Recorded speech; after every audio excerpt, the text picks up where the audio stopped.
এই পানিটা আমি চেক করে নেই যে কত টেম্পারেচার আছে, কিন্তু পানির টেম্পারেচার 36 ঠিকই আছে।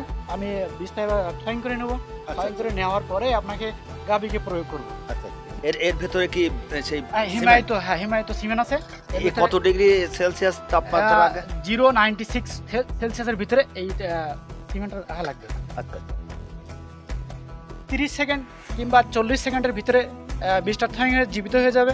জীবিত হওয়ার পরে গাভীকে প্রয়োগ করব। এখন আমি এআই গানের ভিতরে সেট করব। এআই গানের ভিতরে সেট করে দিলাম।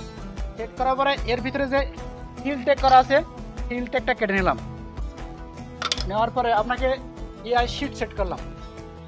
লিকুইড জাতীয় কোনো কিছু নিয়ে তারপর আপনাকে গাভীকে প্রয়োগ করতে হবে। সেগুলো